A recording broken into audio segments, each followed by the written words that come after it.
Ladies and gentlemen, this is the 12th and final round. Right hand, Golovkin steps in and down he goes again. Unbelievable. Mayweather makes him pay.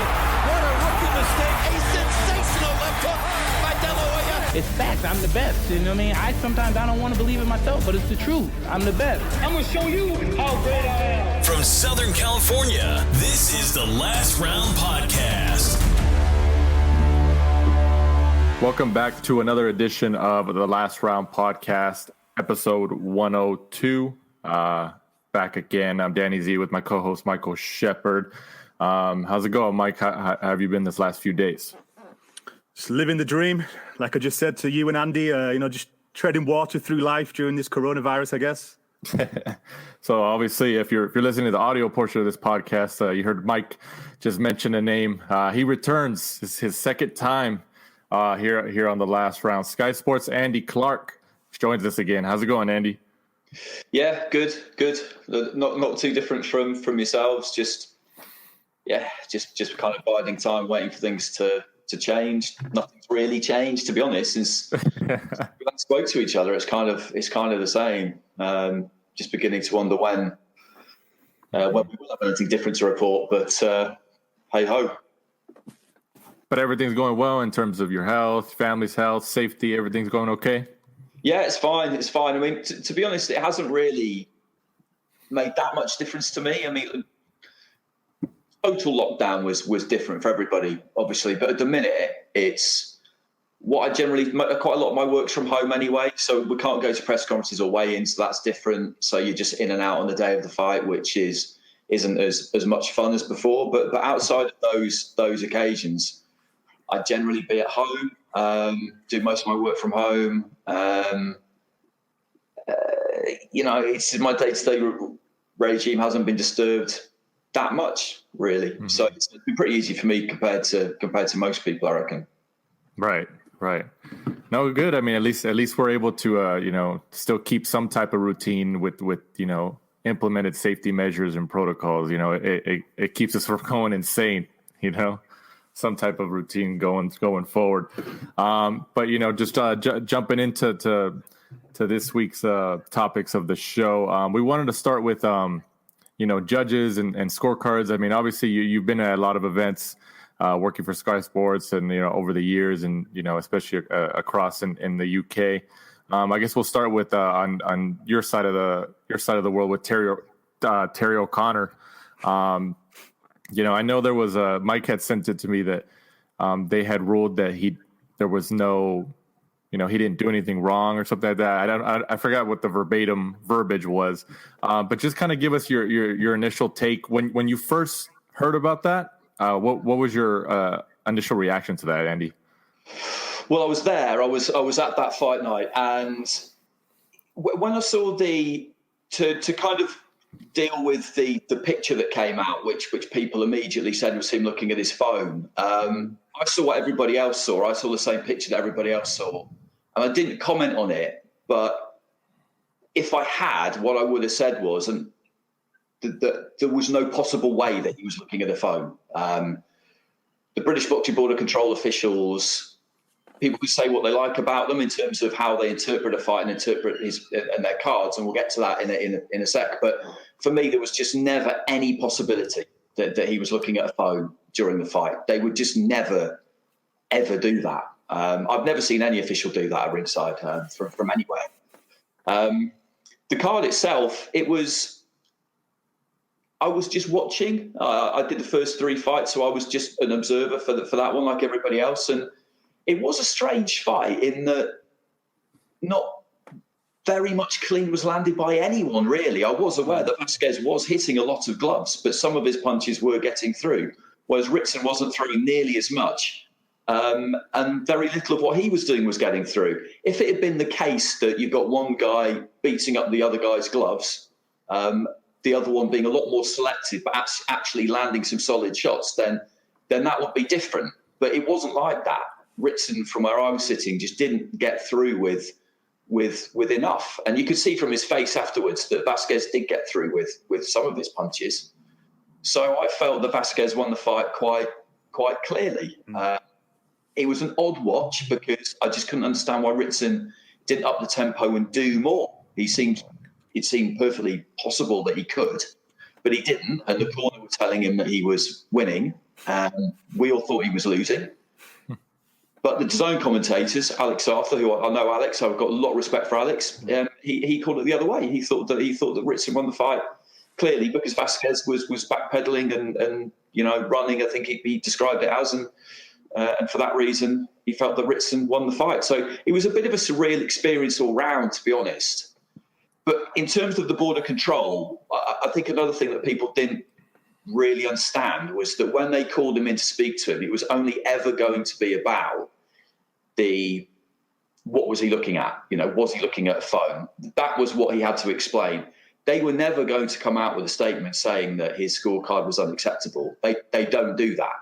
What they said what may have been discussed behind closed doors could be another matter because they deal with it in-house. I've been to a seminar with the British Boxing Board of Control where they had like an open forum in the afternoon and they all discussed different things that they'd had to deal with, difficulties they'd had, strange scenarios, things like that. And it was a very kind of full and frank exchange of views. But that's as much access as you'll ever get. And I was only allowed to go to that on the understanding that I wouldn't report it and there were no cameras or anything like that. It was just me. But they were never going to turn around and say categorically that his card was wrong. They just don't do that. And another thing to bear in mind as well is that Michael Alexander scored it for Lewis Ritson too. He had it 115, 113. Marcus McDonald had it 116, 113. I had it 117, 111 to Vasquez myself. But it was really odd. It was just really, really odd because the corner was so convinced that he'd won. I just wonder what it would have been like if there'd been a crowd, because if there'd been a crowd, would people at ringside have been telling Ritson's corner he's losing? I'd have thought they probably would be. So that just struck me afterwards that was one circumstance with there being no crowd that, it might have made a difference if there had been a crowd. But the board were never going to come out and censure Terry O'Connor's scorecard. They just don't do that. That hearing was purely about what was he looking at. And hopefully it was just his... You shouldn't keep a running score. That's another thing. So people were talking about a scorecard. The only thing he should really have in his hand would be his slip for that round because you're not supposed to keep a running score. That was the only thing that I thought when I saw that. I thought, there's no way that's a phone because there's no way you do that. But yeah. Andy, is there any rules on the books from the British Boxing Board of Control that says you can't have electronic devices or anything like that when you're judging especially a professional fight? I mean, I would think there would be something in the rules and regulations side, no? There probably isn't, to be honest, because I think they would see it as being incredibly obvious that basically throughout the fight, all you do is you watch the fight and you keep your eyes fixed firmly on the fight. It would be exactly the kind of thing that they would feel that they don't need to say, that they just do not need to say. And that's why immediately I just thought, that's not a phone. I mean, I know it looks like a phone, but that is not a phone. I would have bet my life that it was not a phone. I doubt that they've got anything that specifically instructs judges about, what they should and shouldn't do.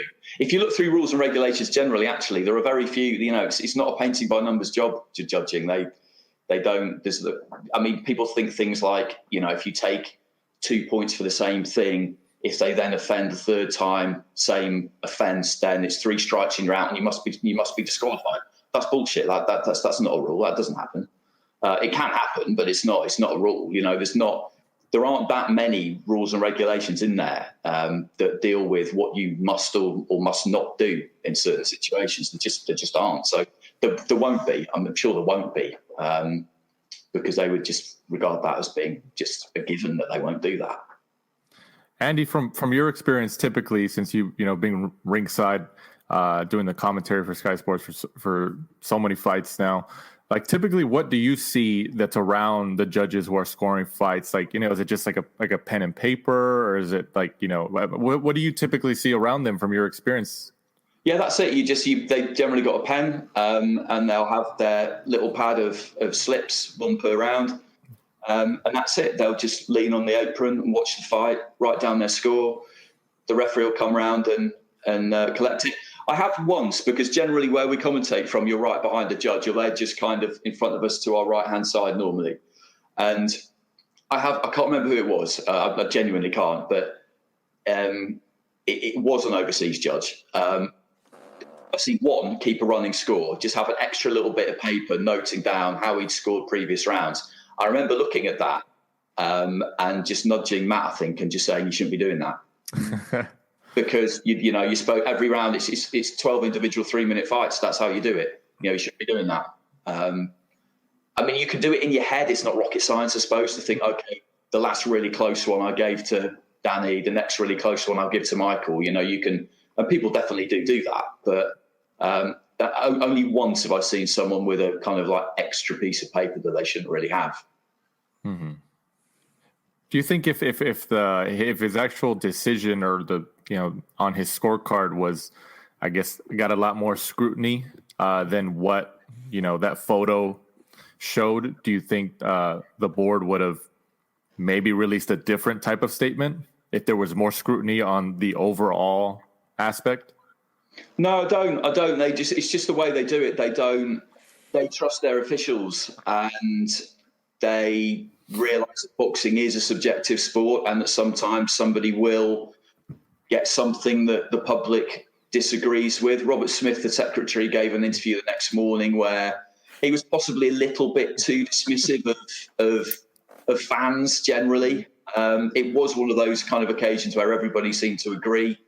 And we know that people can be led by commentary a lot of the time, but UK fans, it's probably the same in America, UK fans are they're hard on commentary. They a lot of the time they don't agree, and they're perfectly happy to say they don't agree. They've got a lot to say about it generally, and everybody seems to agree with the commentary that night. And like I said, DAZN was different. But no, I don't think they would. They were never going to, as I said, they were never going to come out and say, Terry O'Connor's card was wrong. They just don't do that. They never do that. So also on that date, at least over here on our side of the world in the United States, we had the Lomachenko Lopez fight. And we know what I was telling Mike, what I feel is unfortunate is that we were okay. We know there's like some type of scrutiny on the fight in terms of, did Lopez really win? Was it a draw? Whatever. But like, I felt it was unfortunate for Lopez because the scorecards, especially the 119-109, did take away from his win, at least according to people's criticism and how they felt. And like, I felt like he did enough to win. But there was a 119-109. Obviously, that was the biggest, the widest one, which if you kind of break it down, it was only one round for Lomachenko, and that was given by Julie Lederman. So, I mean, what was your initial reaction when you heard about that scorecard? Well, I didn't watch it live. I watched it the next day, and it's never ideal watching the next day, obviously, but I thought it was a pretty easy fight to score. I gave the first 7 to Lopez, I gave 8, 9, 10, and 11 to Lomachenko, and I gave 12 to Lopez, and I didn't really see much there to make me think that there was anything particularly difficult about that. I saw people say, I think it was Max Kellerman, give a bit of a breakdown and say that was kind of what he saw, but that rounds 2 and 7 were close, and that if you'd given them, I don't think he said that he did or would, but if you had given them both to Lomachenko, then you'd have got a draw. I mean, he's right. If you had given them both to Lomachenko, you would have got a draw, but out of those first 7 rounds, 2 and 7 were the closest, but I still thought he won them. I think in a fight like that where you've got a favourite and Lomachenko was a heavy favourite, I thought he'd win. Right. Then if the other guy starts just racking up rounds and just keeps racking up rounds, people get a bit kind of nervy almost. And this is what judges are paid. This is why they're experts. And this is exactly what they shouldn't do. And they didn't, because, what was it, 116, 112, 117, 111, 119, 109. They just kept giving those early rounds to Lopez, and they were right to do it. But I think a lot of other people watching would just think, this can't be right, can it? This can't be right. Surely this can't be right. Through 7 rounds at Lopez is 7-0 up. This isn't like, come on. And they'll just look for reasons to give Lomachenko rounds. And so when you've got a close-ish round, like 2 and 7 were, they'll just give them to him because it just seems weird to have him 7-0 down. But if that's what happened, that's what happened. The 119-109, yeah, I didn't see that. And I'm not saying we shouldn't scrutinise cards, because we should, but so long as the right person wins, or the right person gets it, that is the main thing. And the right person definitely got it. I couldn't see any argument really for anything other than a Lopez win. And it was a terrific performance. Like you said, it was absolutely massive to go out there and do that. And another thing that always happens in these situations is that when you do have a heavy favourite and they don't perform in the way that you expect them to, the inquest is immediately about, what did they not do? How did they manage to lose? Rather than, what did the person who won do? How did they manage to win? They always look at it that way around. They think, Lomachenko must have underperformed then. What was he up to? Why didn't he start sooner? And he didn't start sooner because Lopez didn't let him start sooner. It's as simple as that. You've got to give credit to the winner. And you see it again and again in fights like that. You have a heavy favourite and they don't win. When you have a situation like that where they don't win, everybody just talks about, what did they do wrong? They must have thrown it away, surely. But that's not what happened. We agree with you in terms of saying the right guy won. So which ultimately that over the overall decision, the overall outcome, gives it to the right fighter, which is great. But then there's also instances in the past, just to name a few, like if you kind of with Pacquiao, especially with Pacquiao Bradley 1 or Pacquiao Horn, who obviously those two fights had a lot of scrutiny, and people felt that Pacquiao edged it, depending on how you want to look at it. And then Mike had mentioned also the Tyson Fury, Deontay Wilder, the first fight. There was a lot of people who said even though Tyson Fury was knocked down in the 12th round, he was outboxing Deontay Wilder that whole fight leading up to that last round. I kind of going back to my original point, we agree that it's good that Lopez got the win, the right guy won. But don't you think that judges should be held accountable in a sense, even whether the right guy won or lost, like regardless, kind of just separate those two facts? Yeah, ideally, yeah, I do. I was asked about this at Boxing News during the week, and I said it'd be better if there was more accountability, that suspensions and demotions were a real thing that actually happen. If you perform poorly, you don't get a big fight for a while, or however you want to do it. Because in that first Wilder Fury fight, the 115-111 to there was a 115-111 to Wilder, wasn't there? I think it was. I believe so. Yeah. Yeah. Well, that's like, come on. That's 7 rounds to Deontay Wilder. Never in a million years. And there've been other cards. Like that.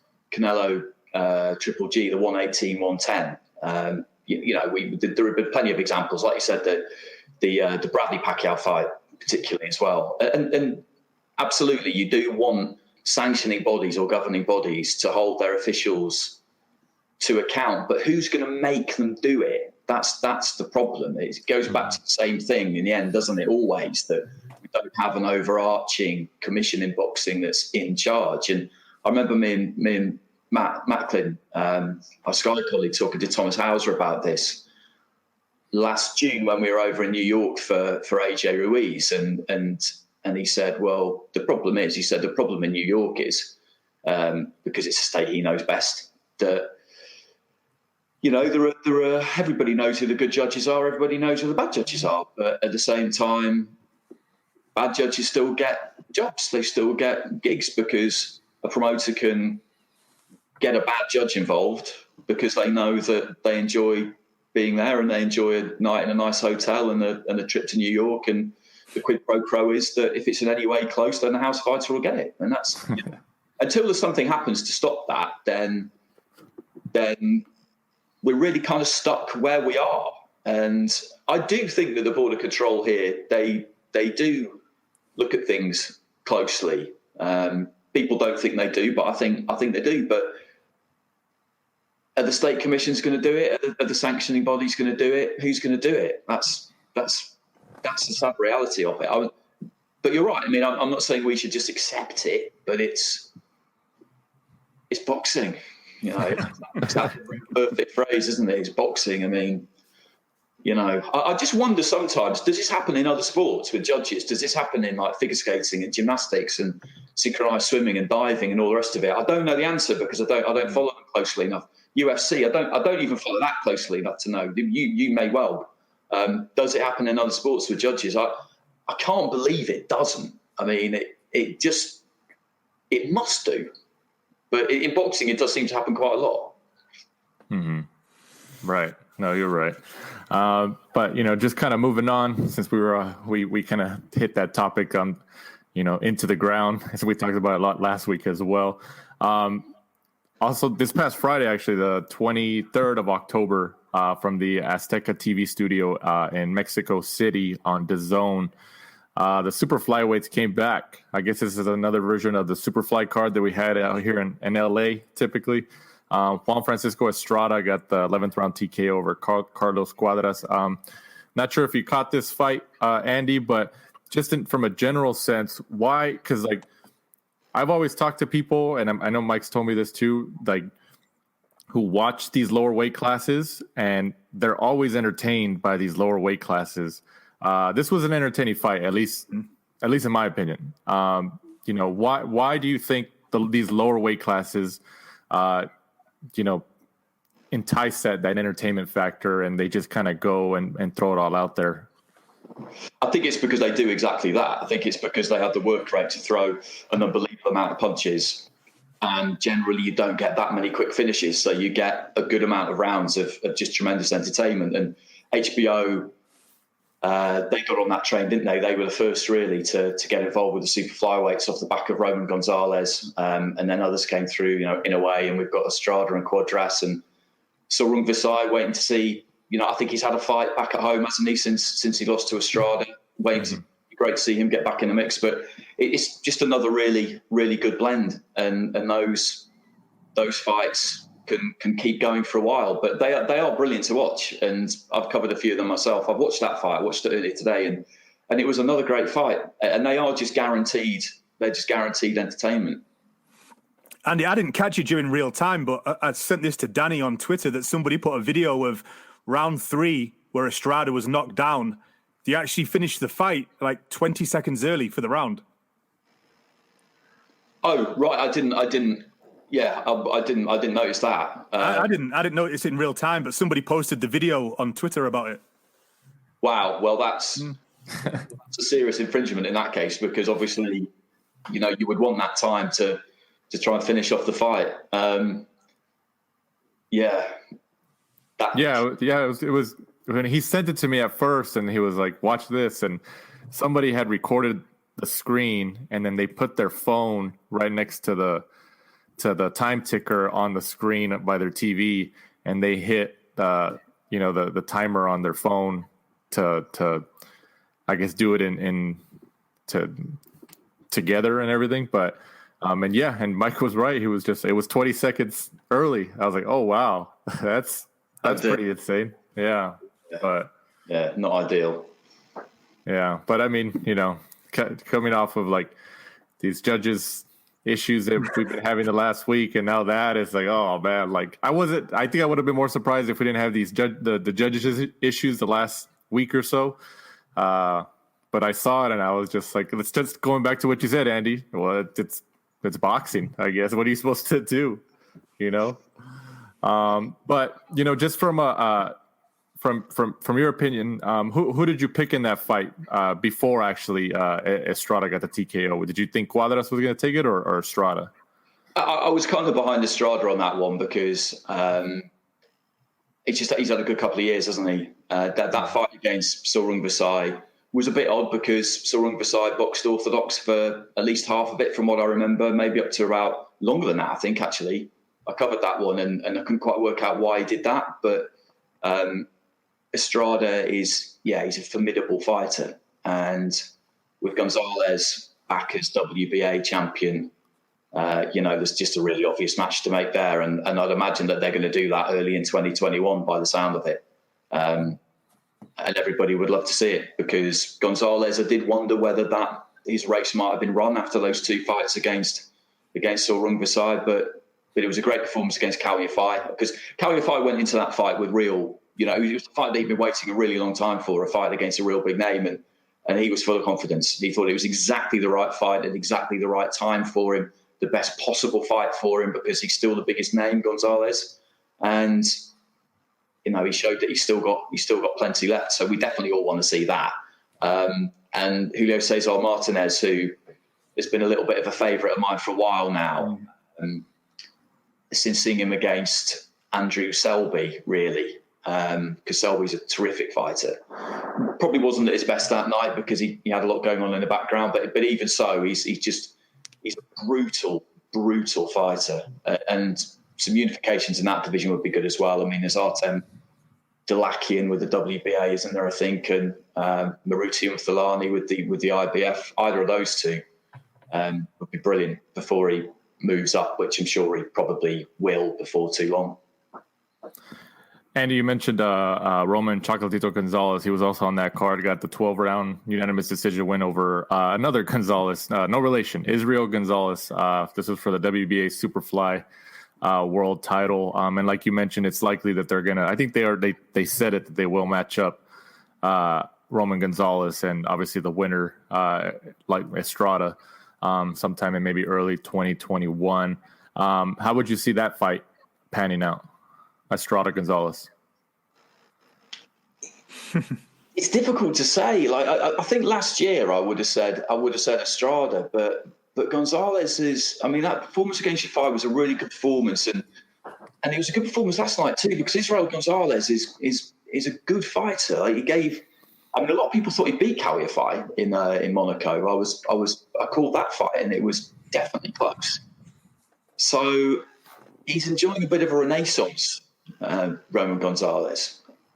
I would probably still pick Estrada in there without any particular confidence, but I would be very confident that it would be a really, really good fight, and maybe the kind of fight you would see. We would,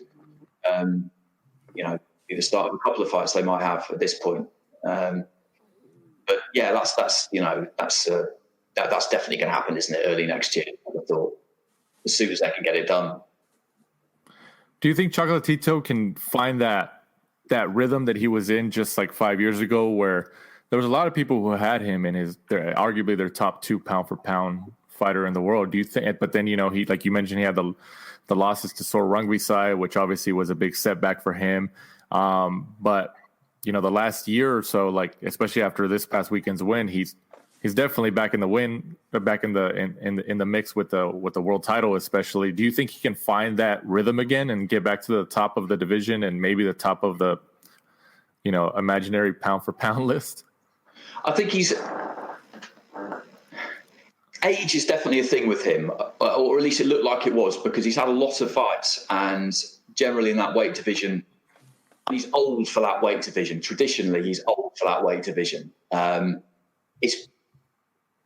do think Estrada, like I say, not with any great confidence, but if I had to pick one of them, I would pick Estrada to beat him. It's been great to see him do what he's done in his last couple of fights, but I don't think he will be able to replicate what he was capable of 3-4 years ago. I think that second defeat, those 2 fights against Sor Rungvisai, like the first one was really, really hard, and the second one was just a pretty chilling knockout. And that does something to you. I think that takes something away from you. And with someone like Estrada, who's very seasoned, very kind of battle hardened, I think that'll probably be a bit too much for him. But it's been good to see him come again, because I think it would have been bad if that had been the end.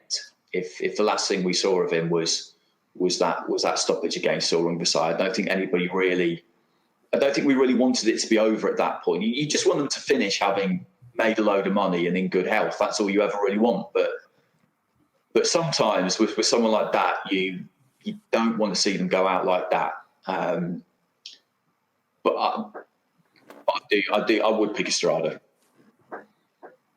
Also on that card, like you mentioned earlier, Andy, Julio Cesar Martinez gets the second round TKO over Moises Galleros for the WBC flyweight title.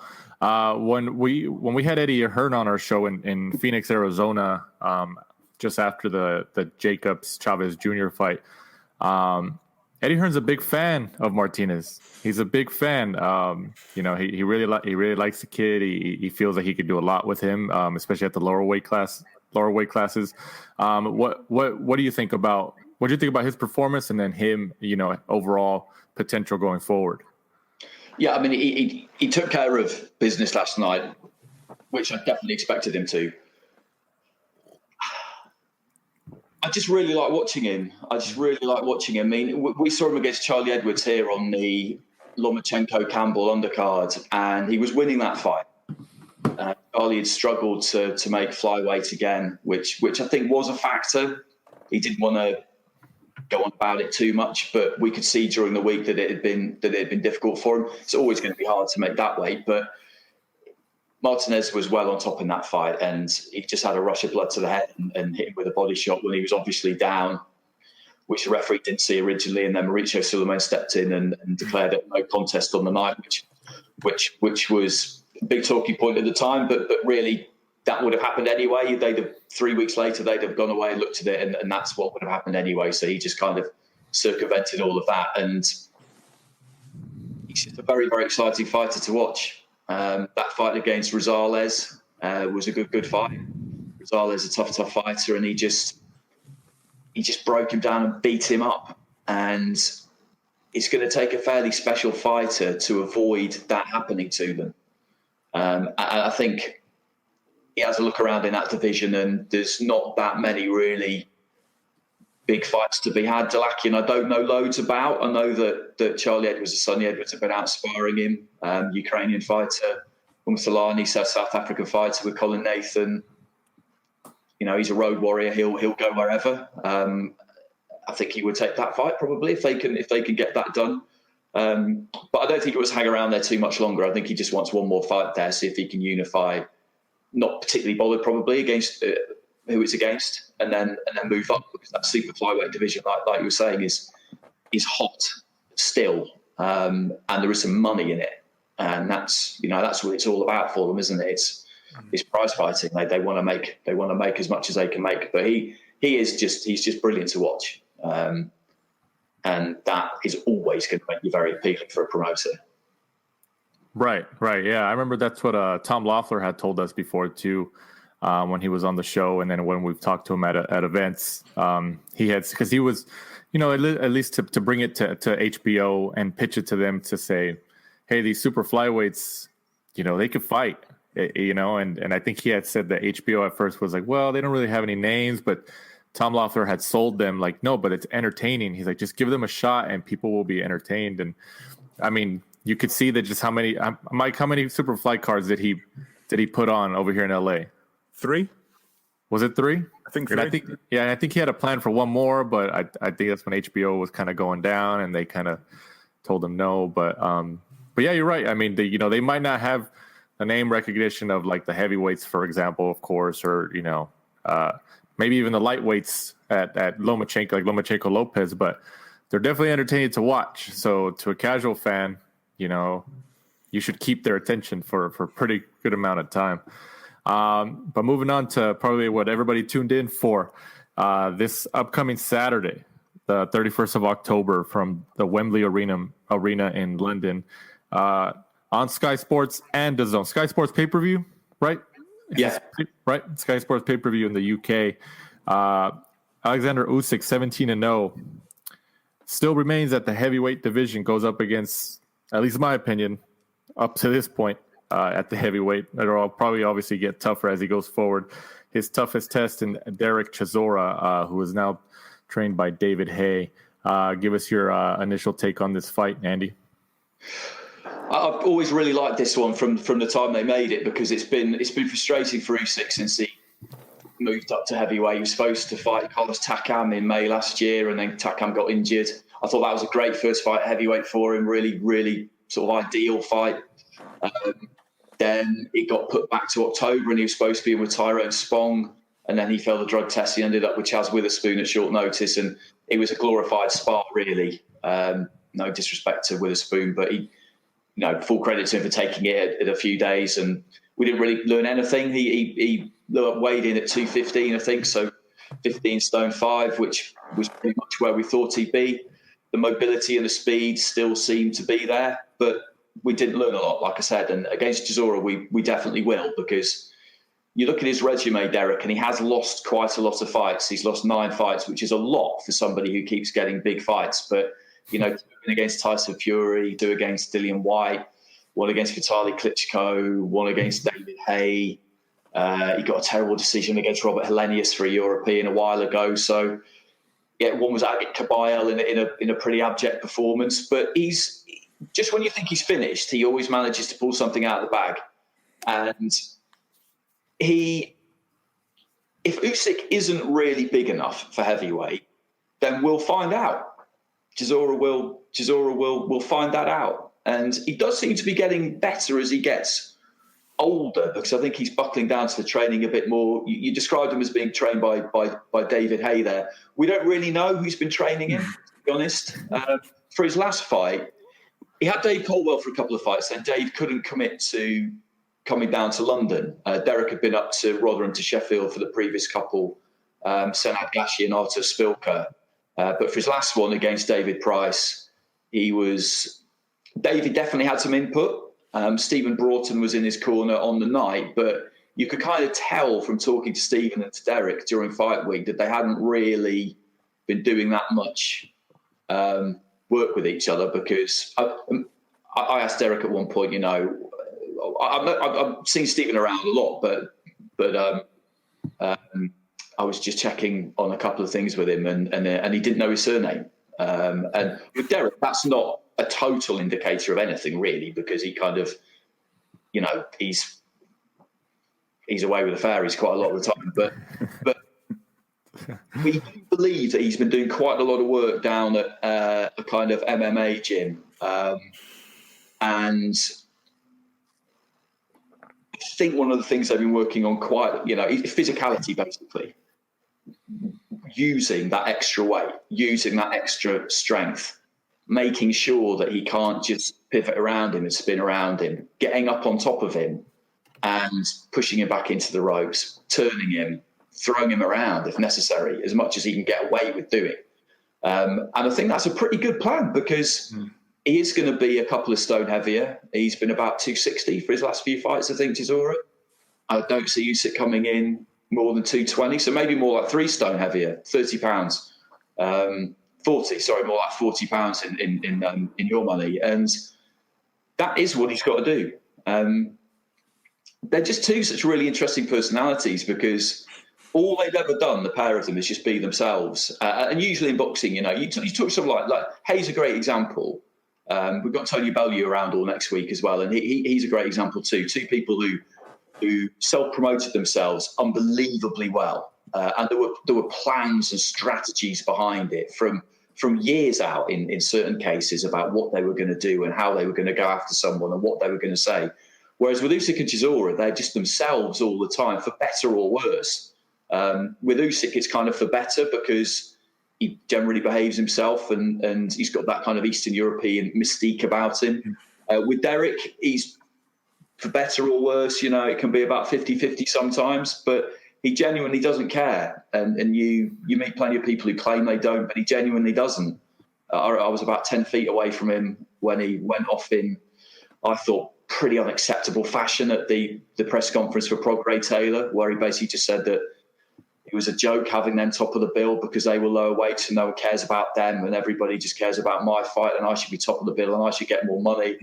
A few profanities around and just got up and walked out. But that wasn't some kind of master plan he had, because David Haye didn't know the first thing about that, because I could see him. He was sitting next to him and his leg was going, his knee was shaking. He was sitting there with this kind of like thick smile on his face, just trying to grin his way through it. But as his manager, he was probably just thinking, brilliant. If you're going to do that, you could at least have told me you were going to do it. But he had no idea he was going to do it. And that's just how he's always been. So it will definitely be a test for Usyk on Saturday, and I think anybody who says he thinks it won't be is if he goes through it with flying colours and surgically deconstructs Chisora and knocks him out, then that will be a pretty good indicator that he's cut out for the top of that division. It won't be an indicator that, Chisora was shit and he's always been shit, because you know what people are like. You know what people are like. That's what some people will say. If he manages to do that to Chisora, then it'll really mean something. And I do think he will beat him, but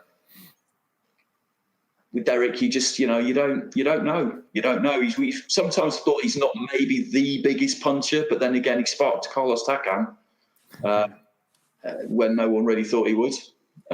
So I'm looking forward to it. I'm really looking forward to it. Andy, what do you think? Obviously, you know the amateurs pretty well, and obviously the big question is everyone keeps saying, is Usyk big enough to be in the heavyweight division?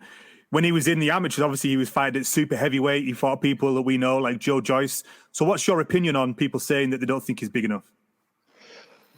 I think he probably is big enough, not by much, but just about. I mean, we've got this anomaly in the heavyweight division, of course, in Deontay Wilder, who weighs about the same as Usyk, 215, 220, but he's just got this freakish punching power. But then you could argue that when he came up against Tyson Fury, he got bullied by the bigger man in the second fight, because that is what happened.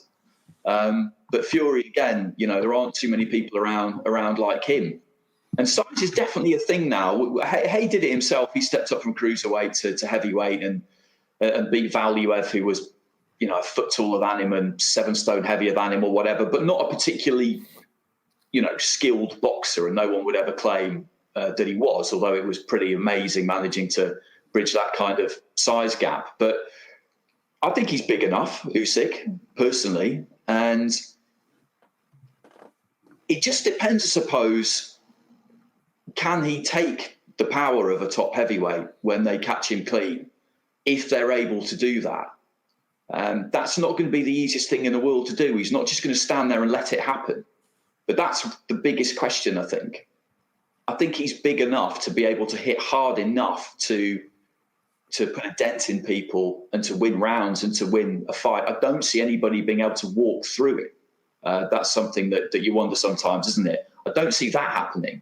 But it's just whether his opponent can land something on him that he can't take. That for me is the big question. If he does come through this test, obviously everyone's saying that we're going to see the AJ fight. How do you think he would fare in that? Well, I did say a while ago that I thought Usyk would beat him, and I think if he beats Chisora, I would stick with that, because convincingly or just gets the win. Like how would he have to perform against Chisora for you to feel comfortable that he could take on AJ? He just really needs to win. I wouldn't be, as long as he wasn't the beneficiary of a terrible decision, for example. If he got the win, if he gets the win and deserves it, then I would still be fairly confident. Not completely confident, because Joshua has proven himself in the past to be a really, really good finisher.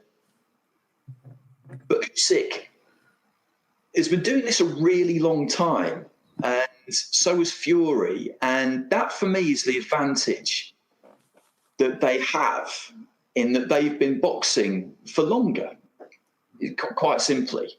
And that matters, particularly when the schooling that you've had is a good one, and the practice time that you put in is that kind of intense, and of that kind of quality, which it has been with Usyk, with that Ukrainian setup, and it has been with Fury, with the background that he's from and the coaches that he's had. I just think that Joshua has always been playing catch up to an extent, not with Wilder, because Wilder was the same. Wilder started at kind of around about the same time, and I think that what Joshua's done in the amount of time that he's been boxing is absolutely unbelievable. An Olympic gold medal and these titles, unbelievable. But I just think that when he boxes either one of those two, just simple fact that they've been doing it for longer is going to make it hard for him. You touched on Cesaro's been training at an MMA gym. We all know he's a bit of a loose cannon. From last time you were on the show, we know that you're a betting man. Cesaro to get disqualified? I mean, it's not out of the question. It's not. If it doesn't go, I don't think he's ever been disqualified. Actually, what was he? 32-9. No, he's never been 32 wins and 9 defeats. He's never been. None of them are by disqualification. Off the top of my head, I'm sure they're not. But if it's not good odds then. Hey, I'll get good odds then. Yeah, well, if it's not. I mean, we've seen in the past, haven't we, when someone can sometimes get disqualified almost out of sheer frustration if what they're doing doesn't work. We've seen people ostensibly quit for the same reason, because they just can't get near their opponent and they feel like they're being humiliated a bit.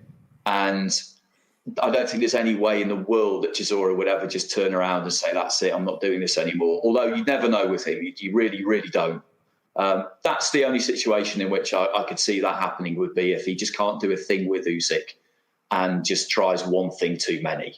But he is an interesting bloke to be around because he's not quite what people think in that he's not this kind of scowling, glowering, menacing kind of character. Most of the time, he's not like that at all. He's perfectly pleasant. And I was at that press conference right through the table, actually. And even then, I felt I had some sympathy with him because that was on the undercard of Joshua Molina. So I think the press conferences were kind of like split into two. I think they had the one for that and then the one for the undercard. And so I think basically that one, him and White, was the last one of the day because they did Joshua Molina first and they did the undercard, but they did it in kind of ascending order. And by the time they did it, there weren't that many people left in the room because most people came for AJ, to be honest. And I remember thinking after about 10 minutes, they need to knock this on the head now because they're trying to wind Cesar up and it's not working because he was pretty zen. You know, he was in one of those moods that day where he was being all kind of, not touchy-feely exactly, but he was basically just saying, look, you can't bother me. I'll get to the fight. Let's just save for tomorrow night. Never mind all this. But then they just kept going and going and going, and eventually he snapped. And I just felt a bit sorry for him because I just thought it was like they just kept it going until that happened. And I didn't think there was any real need for it. It was something that I thought really just didn't need to happen. You can't. If you push him too much, you will get a reaction out of him. But they won't want that this week. They won't want that this week because they don't want to put this in any kind of jeopardy. And to be honest, Usyk's just not that bloke anyway, and nor his team. They're not going to do that. So I think we'll have some good fun and games. I mean, they've got a quarantine together, obviously, which is entertaining in itself. You've got Bellew, Usyk, Chisora, all in the same place, all like bumping into each other in the corridor, which is a pretty entertaining image by itself. Some people have touched on the fact that obviously it's behind closed doors and Cesaro's bad performance in the small casino over in Monaco when he lost to Caballel. Do you think that'll take any kind of effect? I don't think so. I think I can understand why people might make that comparison because that Monte Carlo atmosphere is really the closest thing that I've ever been part of to behind closed doors fights that we've seen over the last few months. It's a weird environment to boxing because most of the people at ringside aren't really that bothered, to be honest. I mean, what happens with those cards is there's a reason why there's always Russian fighters, and last couple of years they'll generally try and get Chinese fighters on the card. It's to get the high rollers into the casino, basically, and they watch some boxing and they enjoy the boxing, but it's a strange old backdrop and atmosphere for a fight, and he admits himself, Chisora, that he just wasn't up for it that night at all. And that can happen with him sometimes. I went to the second fight against Fury and he just didn't turn up that night either. So, that he does have that in his locker. That is something that can happen. But I don't see that for this one. It's too important. If Chisora wins this fight, then you can never be totally sure with the governing bodies. But if Chisora wins this fight, then presumably he'll go in at number one with the WBO and become mandatory and get a world title fight, which would be absolutely massive. You kind of just touched on what I was going to say. Do you think AJ will just relinquish that title and then so he can fight Tyson Fury? Well, yeah. I'd hope he would if it came to that. If the WBO said, if the WBO were really going to go down that road and put a spanner in the works, then yeah, I think that's what he should do, because everybody, so long as he beats Pulev and Fury beats whoever he boxes on the 5th, and I don't think that's going to be someone especially challenging from what I hear. But yeah, we just want to see those two fight. If they both win at the end of the year, we just want to see those two fight, because never mind all the belts, we all know what that fight's about. We all know that whoever wins that fight will be the, in all but name, if you like, undisputed champion. No one would be under any, false premises about that. Like we'd all know that. I just can't see why the WBO would do that, because surely they would sanction that first fight. They might not sanction the second. If they sign a 2-fight deal, those two, which is what people say that they're going to, then the first one would be a unification. But the second one, unless the first one was a draw or a no contest or whatever, the second one wouldn't. It would be one person with all the belts against the other, at which point they would probably not sanction that one. But I don't see why they wouldn't. They should sanction the first one, surely. It's like the biggest fight for years. I don't know whether grossing wise, money wise, it would be bigger than something like Mayweather Pacquiao. Probably not. But in heavyweight terms, it would be huge, and they'd want that slice of the pie. I'd assume they would anyway. And you talked about Usyk and you made the comparison to Deontay Wilder, how they're on the lower end of the heavyweight weight class, maybe 215, 220. Wilder, I think even in the last Fury fight, I think lost weight after the weigh-in, and I think he ended up weighing 209 or somewhere around there, which is insane. At 6'7", weighing 209, it's not out of the realm of possibility, obviously. But I don't think I've ever told you, but I'm 6'7" and I don't weigh 209. I'm 230. So for me, it was easy to relate, and Mike understood as well. But on that point, the WBC just announced plans for a new weight class. I guess they haven't came out with the name. I think Mauricio Suleiman said in an interview they plan to announce it, I think, soon.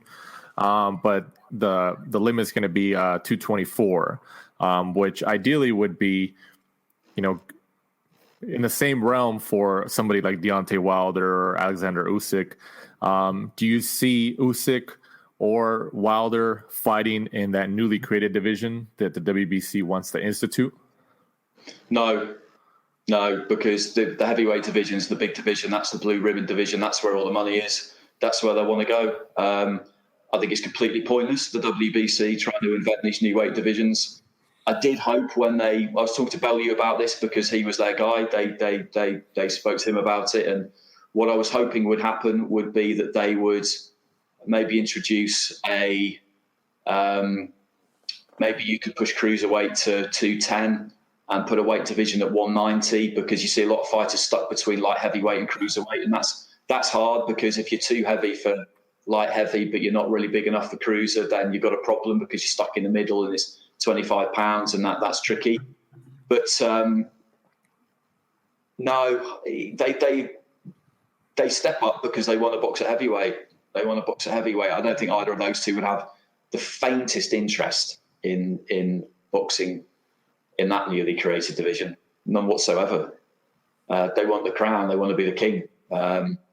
It's as simple as that. I don't know why they've done it. I really don't. And if the other sanctioning bodies don't follow suit, then what's the point of it anyway? Right. No, you're right. I mean, Mike and I had talked about this off air before, but I mean, if for somebody like a Wilder or something who has shown, he doesn't really weigh that much when he fights, but he has unbelievable power in those hands, especially in that right hand. I mean, do you think it has anything to do with maybe trying to get Wilder back into some type of, championship realm, or, kind of give him a belt? Because, I mean, obviously, if you go by off of the second rematch with Tyson Fury, nobody can disagree that he outclassed him. Tyson Fury he came what he said he was going to do, and he came forward and stopped him. So obviously Fury is the heavy favorite, and the AJ fight's not really, people aren't clamoring for Wilder AJ anymore. It's more of a Fury AJ. Do you think the WBC maybe created that weight class specifically for certain fighters to get back into some type of championship mix? I mean, it's possible. Yeah, they have their favourites, don't they? And they've been known to do what they can to help certain fighters. Wouldn't be the first time that a weight categories. I mean, super bantamweight was basically invented for Wilfredo Gomez, wasn't it, back in the day? Yeah, I mean, there could be some of that going on. I just don't think he would care. I just don't think he would want to get belts back at heavyweight. I don't think he'd be interested if they said, "Oh, how about it's obviously a bit too much for you boxing the really big men because Tyson Fury cleaned you out. So how about we invent this division that he can't box in?" I mean, these fellas are like, he's not going to react well to that. Like if that's the kind of look on it. I've been a bit sort of fascinated with Wilder the last few months, basically because of the way he disappeared, and right.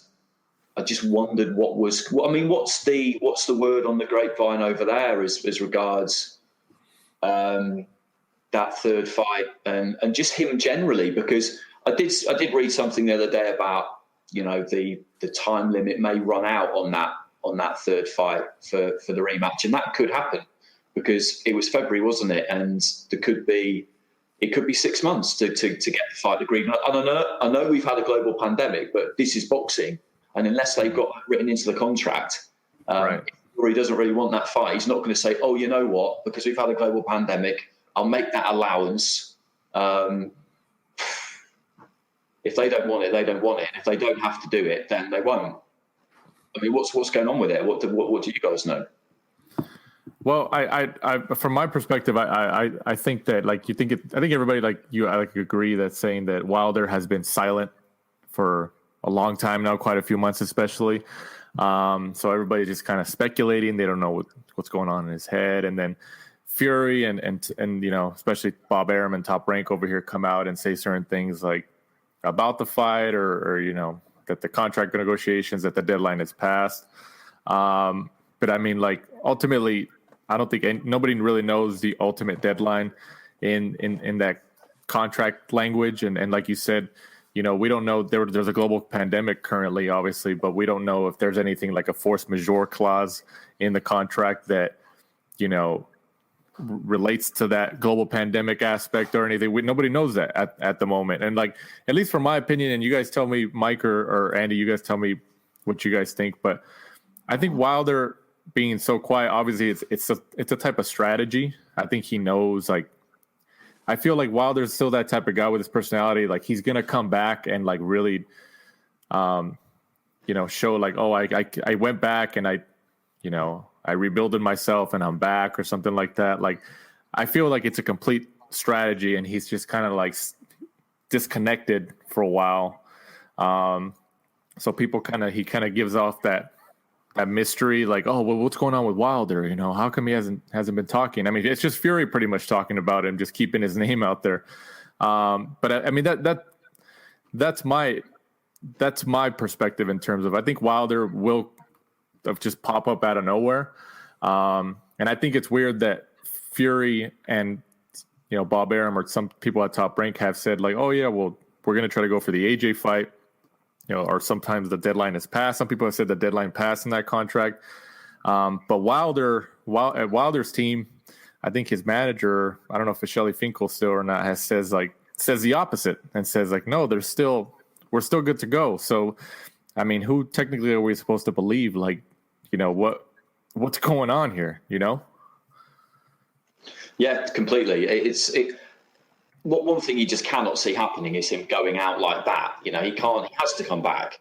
I mean, a first defeat sometimes can be. Well, it's always going to be really hard to take, isn't it? But right. Particularly when you've had a career like he had, and he would have felt completely invincible. I'm sure he went into that second fight with a lot of confidence that he would win.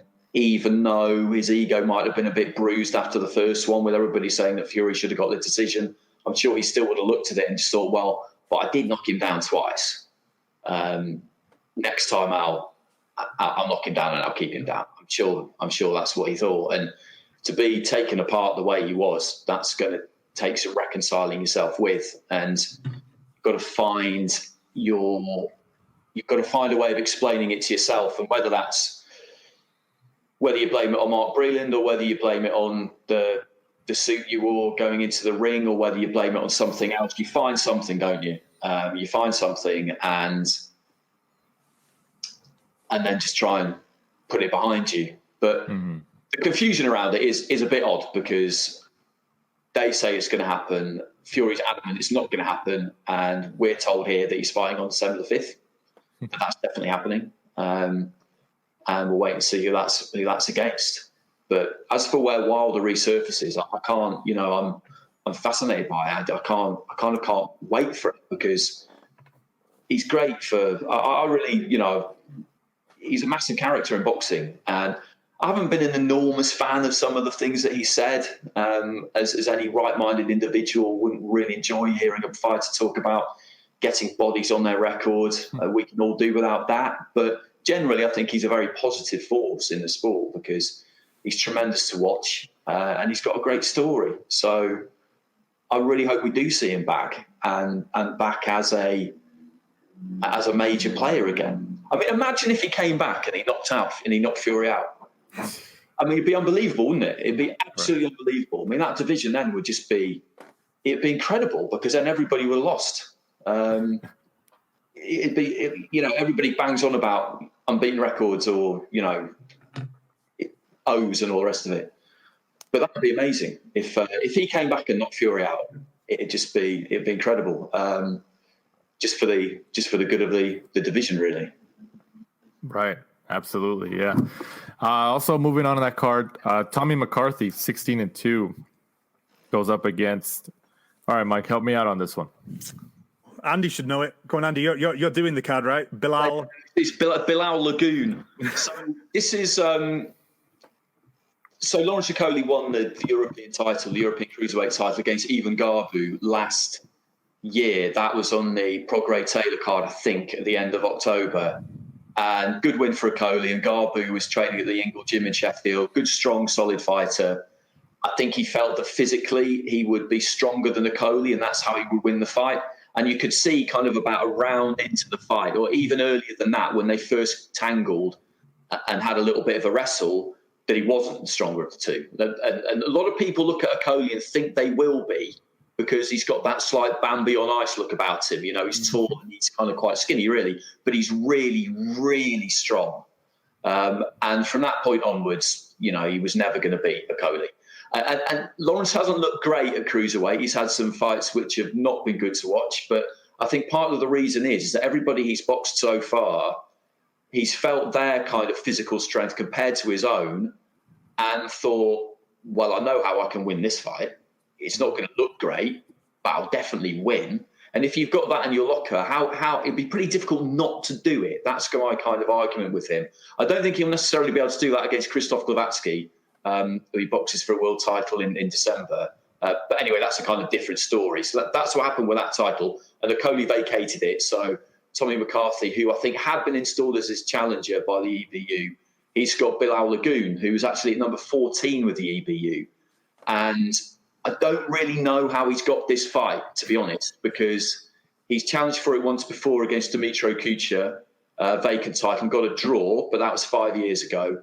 Kucha's a good, solid fighter. I saw him win the title a year later at York Hall against Enzo Maccarinelli.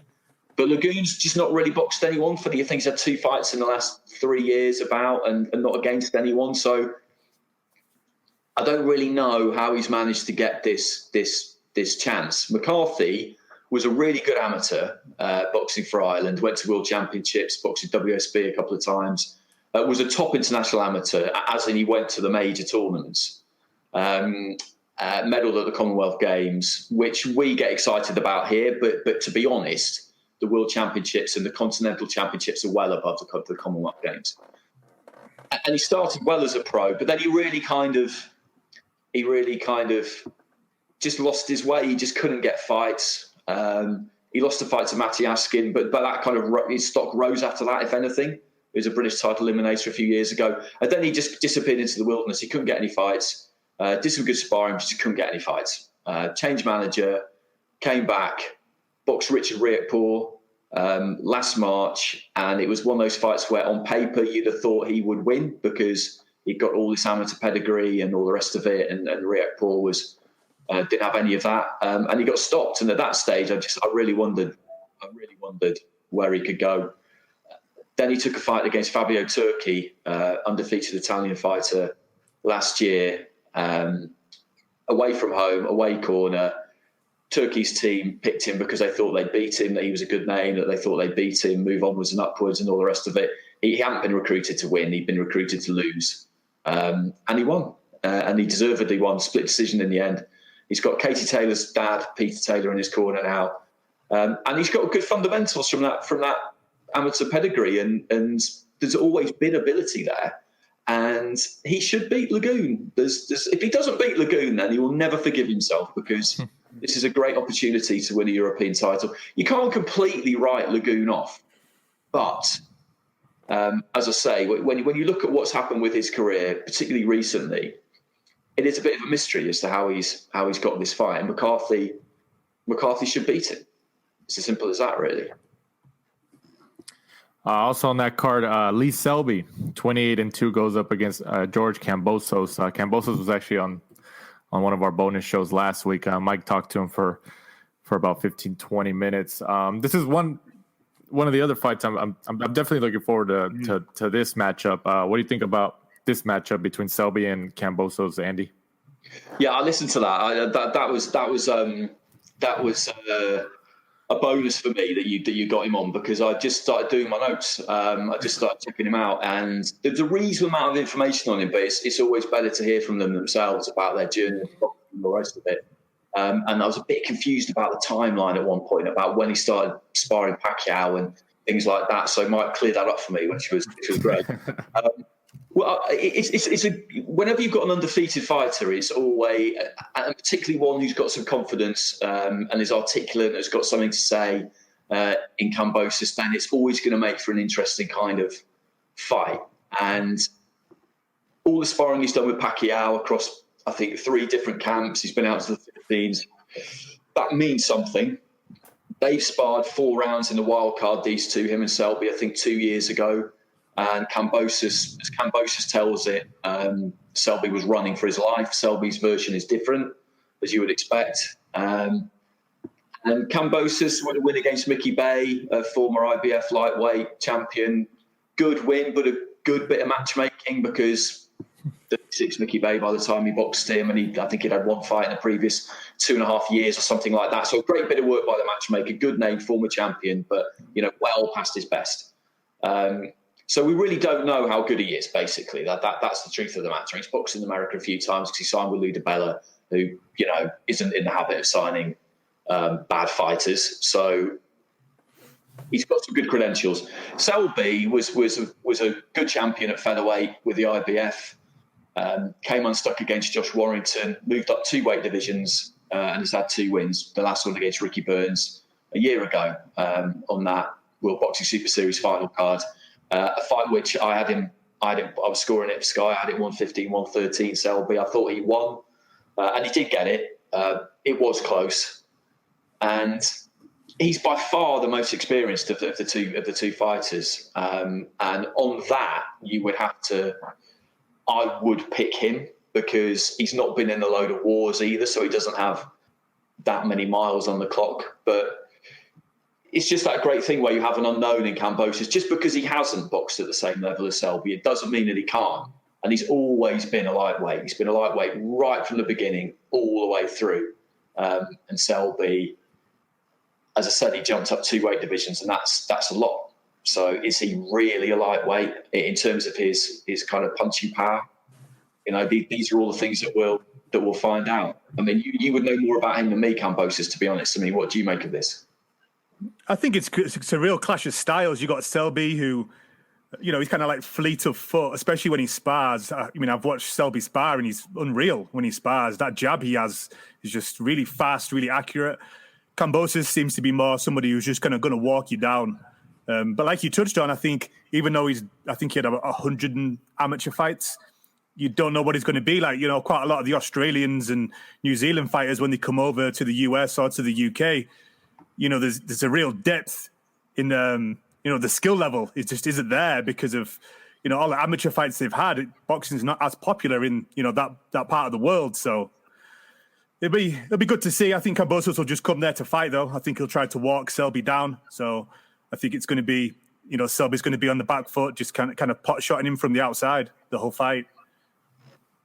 Yeah, I think that's pretty much how that's going to go. It's just whether it's just how good Kambosos is, isn't it? That's what we'll find out. Is he good enough to do that? Or will Selby just be able to outbox him? Because Selby has got very good, slick boxing skills. And Kambosos will have to be good to beat him. And it might be one of those ones that isn't the easiest fight in the world to score if Kambosos has enough success, because boxing exclusively off the back foot, you can win a fight doing that, but you have to outland your opponent quite significantly. And then you just get back to that old equation of trying to work out if you've got one guy who doesn't land as much but lands heavier when they do against someone who lands quite a lot, but it's not particularly heavy when they land, then then it's potential for great arguments about the cards. So I can definitely see that with that fight. I can see some big arguments about that one if it's close. Selby has kind of struggled since he moved up, because if you remember his first fight when he fought Omar Douglas. Yeah. He's been massively convincing, but that first one, I could kind of forgive him that, because he'd been out for a while, and jumping up 2 weight divisions, it's always going to take a bit. The win against Ricky Burns was a good win, because Burns is still a fantastic pro and really dedicated and all the rest of it. But I think when fighters get older, what they lose is they lose their gears a bit, and that ability to put their foot down and really raise the tempo. Burns is still phenomenally fit. He's an unbelievable trainer. But I think you just get to that point where he could probably box at the same tempo for 20 rounds, but being able to really lift it and ramp it up when he needs to. I think that's what you lose when you get a bit older. And maybe Kambosos can put Selby under just a higher level of pressure when he feels that he's got the opportunity to do it than Burns could. And he's just not boxed that much, Selby, since that defeat against Warrington, which was 2.5 years ago now, 2 fights. So, yeah, but it's a good fight. It's a good fight. And whoever wins it is in line to fight Teofimo Lopez, which I don't think will happen, but it's not straight away. But, that's the prize that's on offer. I mean, I'll definitely get a world title shot at some point. How much emphasis do you put on, I think he said, he had told Mike, and he said in other interviews that he sparred, I think, over 250 rounds with Manny Pacquiao. I mean, like when I heard that, I thought, that with somebody like Pacquiao, how Pacquiao's been such a high level for so many years, and with somebody like him and Freddie Roach, trusting somebody to keep coming back for multiple camps and all these rounds to spar, one of the best fighters, we've ever had. How much do you think he's obviously an undefeated? I'm sure he's taken some things from Pacquiao or maybe Freddie Roach and kind of taking some advice. But how much do you think that's influenced him, and how much of an emphasis do you think it'll make on a fight with somebody like Lee Selby? I think he'll take a lot of confidence from it. I think the fact that he's presumably done well, because you're not going to keep getting invited back if you're not giving them what they need, giving them the work they need. I mean, you do hear about people getting invited back to spar because, for the fighter's confidence or whatever, because the other guy could just beat them up. But no one's going to allow their fighter to go through 250 rounds of that. There's no responsible manager is going to allow that.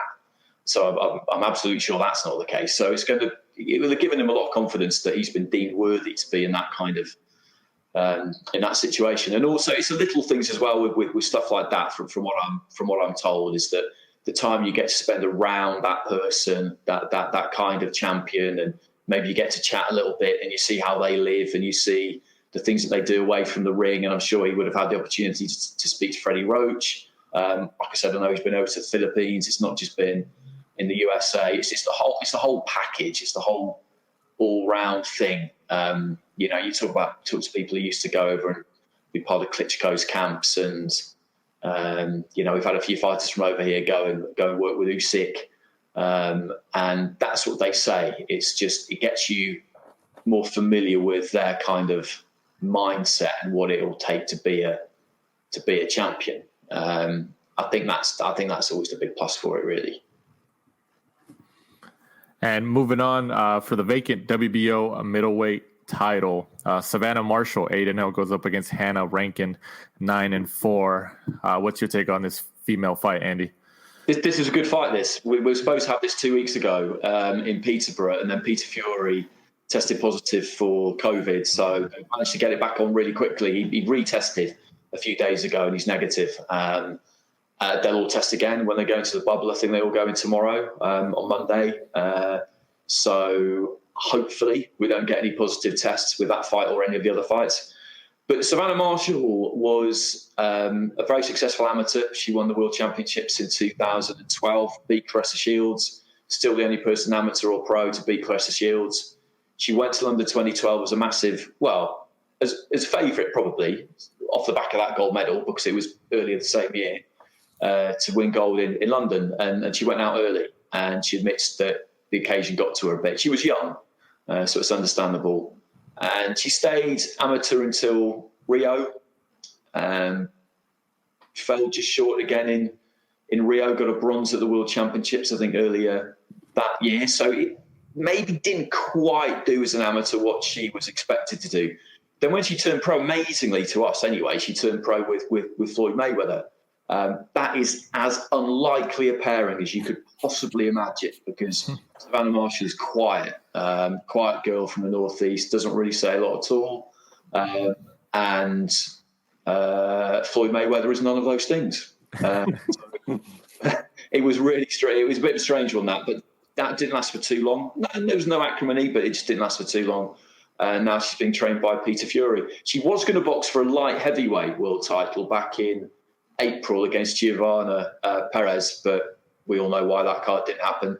And now she's fighting at middleweight, which actually I think is her preferred weight, because she's weighed in about 164, 165 most of the time, 75 kilos as an amateur. So middleweight should be her best weight. So she's got a load of ability, and we all know she has.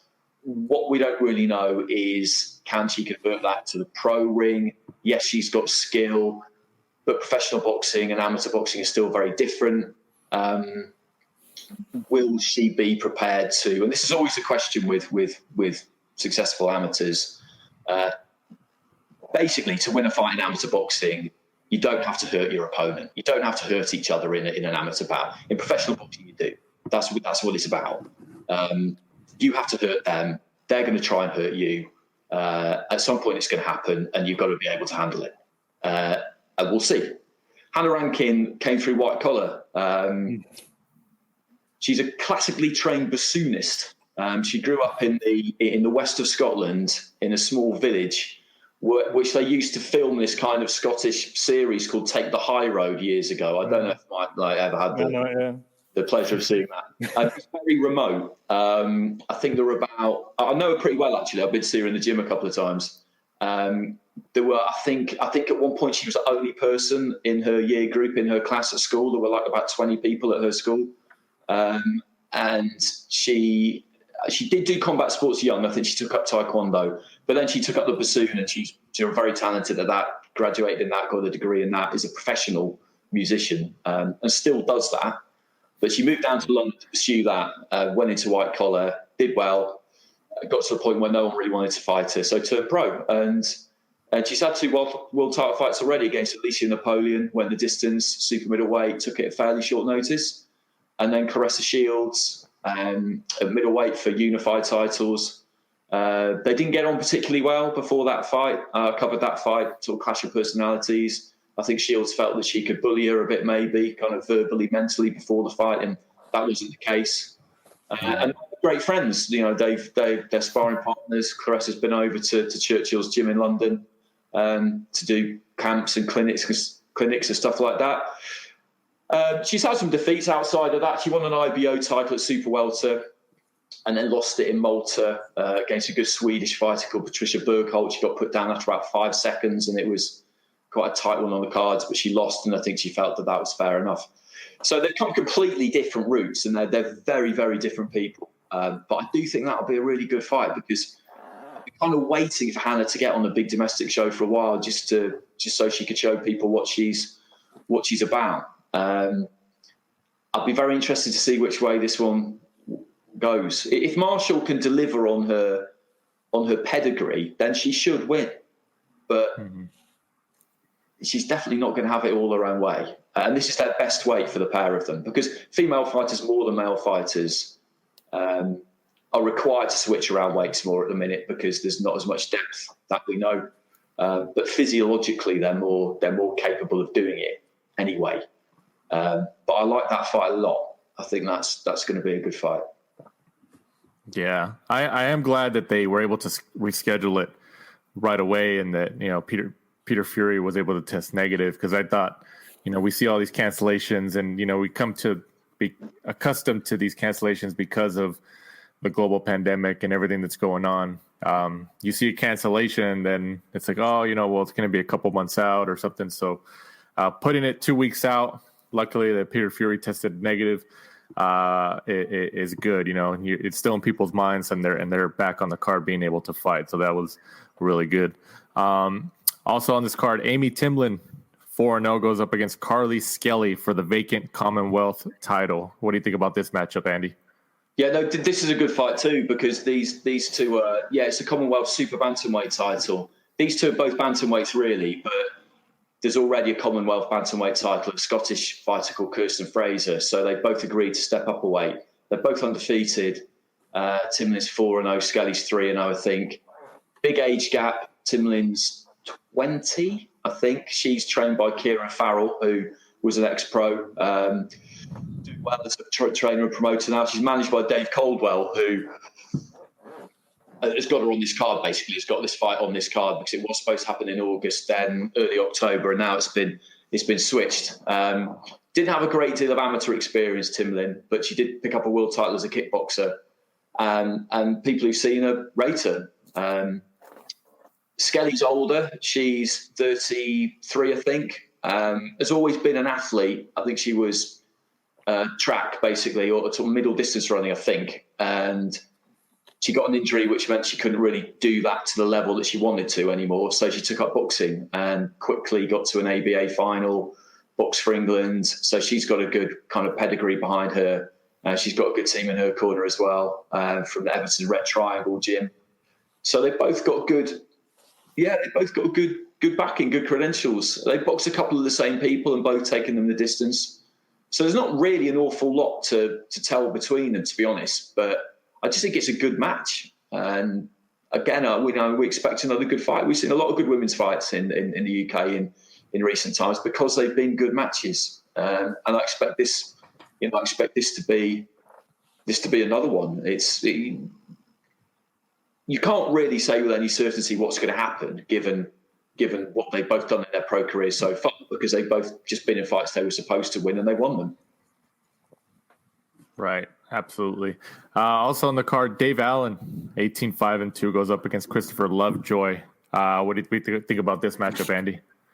Well, I mean, I'm hoping you lads can fill me in on Lovejoy, who I've become slightly obsessed with since this match got made a few days ago, because I know all about Dave Allen. We've had him on Sky shows plenty, and I'm sure people listening know a good amount about David Allen. Very entertaining character. He's a good fighter.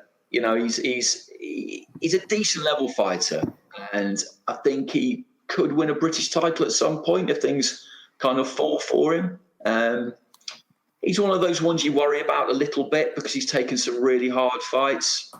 And that's what's got him the profile he's got now. The fights he took against Dillian White, Luis Ortiz, less so Tony Yoka, because that wasn't on the TV over here, but that was a real bruising fight, really hard fight. and he had a tough time against David Price. But he's had some big wins. Had a big win against Lucas Brown. Had a big win against Nick Webb, and people just really like him because he's very honest, and he's in good, entertaining fights. Lovejoy, when you look at his records, I was sitting there and just thinking he was a new one on me. He was a completely new one on me, and I'm totally happy to admit it when I've never heard of a fighter, because nobody knows everybody. 19-0. All his fights have been in Tijuana. He's won them all by knockout. 17 in the first round.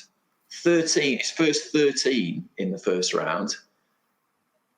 He was definitely trained by Mayweather Senior. I don't know if he still is, because I know that he's had a few health issues. Okay, you're shaking your head there. Well, that clears up one question I had anyway, so that's good to know. Turned pro at 32, now he's 36, but he'll definitely be coming to win because he always does win. He's at 15 with the WBA, which is completely insane because he's only beat one opponent with a winning record. So he, in many ways, like you look at boxing and what a madness it can be at times, and nothing exemplifies it better than Christopher Lovejoy's record, number 15 WBA ranking. But I've never seen him. I'm going to watch what I can of him this week. I haven't done it yet. I've never seen him, and I don't know. Have you seen him? I met him in Vegas. He was at the when I was at the Carl Frampton. When Carl Frampton fought at the Cosmopolitan, the Valdez and Lopez, he was there. I met him there and spoke to him and stuff like that. He's kind of just one of those guys, I think, who just tries to pad his record in Tijuana, just on the beach, those fights that they have where pretty much you just pay to fight and you win. Right, in Tijuana, do you know? Say again, sorry? Do you know why he only fights in Tijuana? I don't.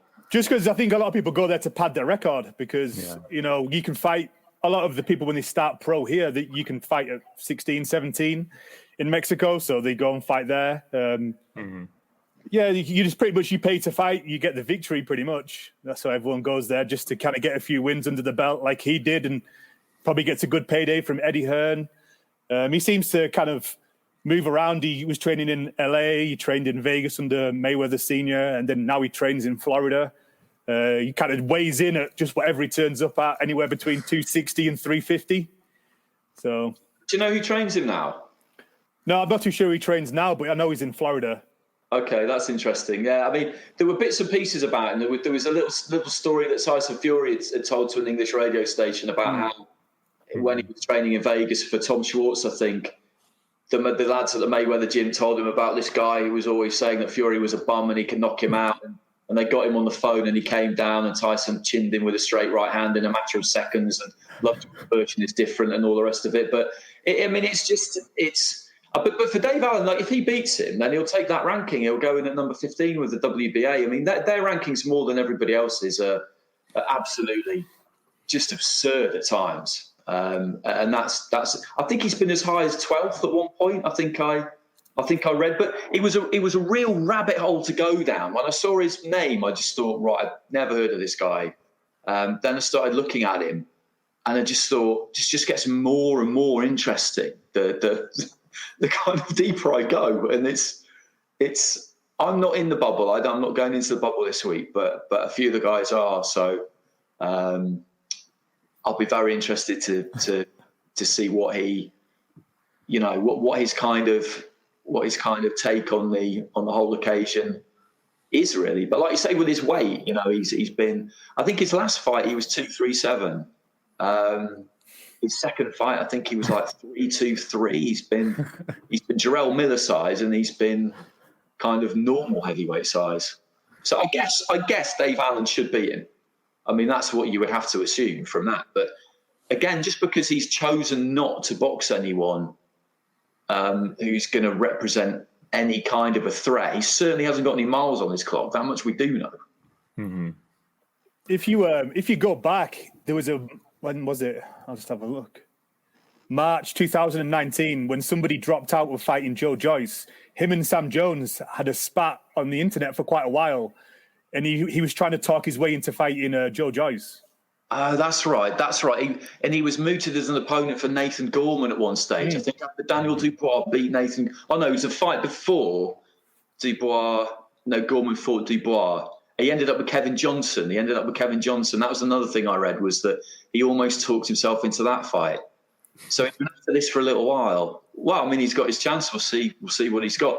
I mean, I'd imagine that he'll love it, that he'll take the opportunity to say whatever he wants to say during the course of the week. It'll be interesting to see who turns up with him. It's an incredible match in many ways, because I looked at Lovejoy and just thought, okay, I mean, what's going on here? Is there anywhere, since you guys, obviously, like Mike mentioned, over here on our side of the globe in Mexico, there's a lot of fighters, especially the younger fighters, who go down to Mexico to essentially, pad their record. It's almost, I don't want to call it like a guaranteed win, but you can go down there, fight, 10 to 12 fights, and on paper you're like, oh, I'm 12-0, and it helps. There's been trainers and managers who have told us in person, without naming any names, that they go down there because it helps the record, and it's an easier way to pad their record so they can get into some type of ranking or get noticed by some type of promoter, or it happens. Is there anywhere like that over in the UK or in Europe that you guys could relate something like that to?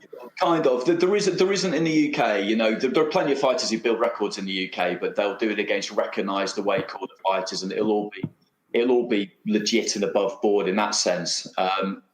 We know in boxing there are a lot of what you might describe as straight fixes, in that you're boxing somebody you're going to beat. There's nothing sinister going on there, but you're going to get the win.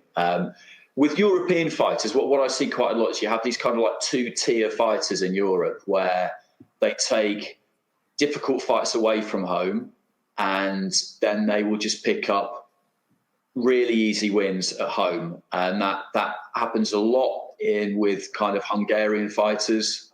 Some of those fights I would question whether they actually ever really happened, whether they're just gym fights really, and they're just somehow given some kind of official status. I did hear about a fighter who I better not name, I suppose, but a British fighter who fighter in the loosest sense I would describe him, who went to a certain country not in Europe and won a sanctioning body ranking belt in a fight which I believe never actually happened. That's the intelligence I received on that one. So yeah, it does. And I used to see some of these guys on, because the commission over here, the board here, what they are strict on is reviewing people's licenses if they get stopped too many times for away corner fighters. It's fine if you lose 20 in a row, as long as you're not getting stopped. Like, you'll get called in and they'll go through the motions, but they understand and that these guys are really important and we need them. But I've seen some fighters on European shows where, they'll have a half and half record. The wins all come in fights that, like I say, they are just paying for the win for their record to get them jobs on the road. And then on the road, some of them, as soon as they're under the merest pressure, just dive on the floor. It's pretty terrible, really, but we all know it happens. So I suppose you just don't really know how Lovejoy will react then when someone hits him back, because presumably nobody ever really has. No, exactly. Yeah, I think he's just gone done and pad his record, try and get the biggest payday he can, and then, like you say, he'll probably go back to Tijuana, and he'll end up as 30-1, and then he'll get another big payday. Yeah, probably. Yeah. Hey, but I guess it all paid off, because now he's got some type of significant fight here. So, like you said, he'll probably go back after and 30-1 and be back in the mix. Moving on over here, stateside from the bubble at the MGM Grand in Las Vegas on ESPN Plus here in the States. Naoya Inoue, 19-0, makes his top rank debut over going up against Moloney, 21-1 for the WBA and IBF bantamweight titles. Obviously, Inoue nicknamed the Monster. Was somebody nicknamed the Monster? Especially as a casual, I say anybody's like a casual fan. I've had people ask me, because they've advertised him on a couple of ESPN commercials and ESPN broadcasts here in the States. Like, hey, who's this guy? Who's the monster? You know, they keep calling him the monster. Can he live up to that name? What do you think about this matchup, Andy? Yeah, I can't see anything other than an Inoue win. I mean, the Maloneys are a talented pair, him and his brother. But I don't see how he can beat Inoue, to be honest. I think at that weight he's the number one. I mean, he won the World Boxing Super Series, and the fight that I would really have liked to have seen in the Super Series would have been him against Ryan Burnett, because Ryan Burnett was beating Nonito Donaire when he got his injury, and unfortunately he then had to retire, because I've covered Burnett quite a bit, his 2 world title fights. I'm not saying he would have beaten Inoue, but he's a very clever fighter, very experienced fighter, tough, and I'd have liked to have seen that, but we're never going to see it now. And I don't see Inoue having any particular problems there, to be honest. And I like Moloney. The Moloney brothers have been on the show. Mike had talked to him a few months back, and they seem like good guys. You know, they really put in the work to train and everything. So I think I agree with you, Andy, that I think Inoue is definitely the heavy favorite, and it could end by some type of stoppage or knockout. But I think Moloney's going to come to fight, and you know, I think he's gonna try to get the win, and I think he'll probably connect maybe at least a couple times to at least show that he's got something. But I think Inoue is just on a different level, and he's shown that, right, Mike? I think if Moloney comes to fight, it's probably not the best idea, you know, because, you know, Inoue's got power. Moloney, you know, he's a good fighter, another obviously Australian fighter. You know, the only blemish on his record is a controversial split decision loss to Emmanuel Rodriguez in the World Boxing Super Series. So, you know, he could really be undefeated, because watching that, I thought Moloney might have actually sneaked a victory in that fight. But Inoue went in there and absolutely destroyed Emmanuel Rodriguez. So, you know. Yeah, I'd forgotten about that. I agree. I thought he did win that fight against Emmanuel Rodriguez. Yeah, I watched that in preparation for Rodriguez against Inoue. And yeah, it's just like, he's a good fighter, Rodriguez. We saw him over here against Paul Butler, and I thought that was going to be a really good fight. And then you could almost see him just kind of feel power, and he just got wiped out, didn't he? He just got wiped out. I agree. I think Moloney will believe he can win, and he will fight accordingly. I just don't think he can. Right. Yeah. He's definitely got an uphill battle against somebody like the monster, but it's to be interesting to see. So definitely looking forward to that matchup. Also on that card, Iwa Brarnica, I believe I said that right, 19-0, goes up against Michaela Mayer. This is for the WBO super featherweight title. Another female fight. What do you think about this matchup, Andy? Well, this is interesting because there was a lot of back and forth between Michaela Mayer and Terry Harper and Natasha Jonas around their recent fight. And she's quite vocal, Michaela Mayer. She's got a lot to say, which I've never got a problem with that, because you've got to talk yourself up as much as you can. And she was talking at that point about how Harper needed to come to the USA to prove herself, or Jonas needed to come to the USA to prove themselves. And then Brarnica is signed with Matching, I think. Mm-hmm. So that's a really interesting fight. And whoever wins that fight, I would hope that we will see him against Harper, if she can hang on to her title against Katharina Thanders or Jonas. You know, those would be some really good matchups. But she's a decent fighter, Brarnica. But Mayer's got that good kind of amateur pedigree, and she's got a big vehicle behind her. So I would expect her to win that fight. But there's been quite a lot of noise around that super featherweight division, pretty much all coming from her. But that's a good thing. That's a good thing. It makes it interesting. So we're all aware of both of them here, but particularly Michaela Mayer. So. Yeah, no, I'll have my eye on that one, certainly. And then rounding the corner to the finish line of the show here for the WBA lightweight and the WBA super featherweight world titles. It just sounds odd. That's not a typo. That's true. That's true. 130, 135. There's 2 titles on the line here from the Alamo Dome in San Antonio, Texas, on Showtime pay-per-view this Saturday.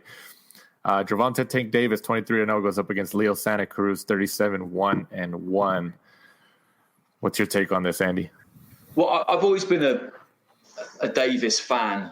He's had his problems with weight in the past, and it is a bizarre situation, this. I mean, the weight limit has got to be 130 pounds, hasn't it? Because otherwise it can't be for the super featherweight title. So the lightweight title being tacked onto it as well is, when I first saw that, I thought, are they just hedging to make sure that there is a world title fight in case Davis misses weight? But I mean, that's a bizarre kind of precedent to set. The whole thing's very odd, but it's a good fight. Santa Cruz, I was always really disappointed that we didn't see that third fight with Frampton. And to be honest, I've been pretty disappointed with his career since he beat Frampton. He's not been that active. He hasn't really taken on any big challenges. I wouldn't say. He was kind of gifted. That WBA super featherweight title was against Miguel Flores, wasn't it, I think? I believe so, yeah. Meaning to, vilify Flores or do him down at all. But that was a fight that Santa Cruz was always going to win. And it just seemed to me that it was engineered to get him another world title in another weight division. And it was also fairly absurd in that was for the super title. Whereas at that point anyway, you had Andrew Cancio who'd won a couple of really, really hard fights, and he was left as a regular champion. I mean, it was just total bullshit, wasn't it, really? But he's not. Santa Cruz isn't a good fighter, because he is. But if Davis does his weight properly, like he's done it right and trained properly, then he's a terrific fighter. He's a hell of a fighter. It's funny you touch on that. I did an interview with BJ Flores this week, and he was in Vegas training Jake Paul, and he said that he'd seen Gervonta in the gym, and every single day he was training with a sweatsuit on. Right. Well, yeah, and it's not ideal, is it? It's not ideal. I just don't see how Santa Cruz can take the power of Davis. Like, I don't see it. Tank is a big boy. He like, we thought he moved up to 135. Like, oh, okay, well, he was having trouble making 130, 135, but he's already shown that even 135 he's had trouble. So technically, like, he's a 140 pounder if you want to give him that. Like, and he punches hard. He punches very hard, and he has good enough boxing skill to. I just think Santa Cruz is going to get hurt, and like, he's going to get stopped. I don't see any other outcome, because Tank is a way bigger. He's got a way bigger frame. I just don't see what else. Will we see Floyd in his corner? Yeah, that's been a strange relationship, hasn't it? That's been a strange relationship. I mean, what's he doing training-wise now? Because obviously he was always with Calvin Ford, wasn't he? But then didn't he go and train with the same guy that Broner now trains with? For a brief period, yeah. Cunningham? Yeah, that's right. Is that over now, is it? He's been in Vegas with Floyd for the last few weeks. I thought it was all just a promotional thing. Like, Floyd just put the gloves on, did a quick video, got back out the ring. But, Floyd did an interview, I think it was yesterday, saying that he's unsure whether he's going to jump in and actually be in the corner. Okay, well, that would be really interesting if that does happen. I just don't really. I'm not sure I would really be a big fan of that if I was anyone around Davis. Not that, I mean, Mayweather knows boxing inside out, and no one could ever argue that he doesn't. But things generally tend to be about him. Whatever he's involved in generally tends to be about him, and that's fine when you're the fighter, because it is about you. But not when you're a trainer. So I wouldn't be yeah, I wouldn't be super keen on that, but it may well happen. And if it does, it'll add, a big sprinkling of stardust to fight week, won't it? Even though we're in the kind of under the restrictions we're under. Right. Yeah. I just hope Santa Cruz doesn't get hurt. I hope this isn't like a whole Kell Brook Triple G thing. Well, that is the worry, isn't it? And when they made it super featherweight and all lightweight, then you can imagine a situation, can't you, where Davis misses the weight, and so it's at lightweight.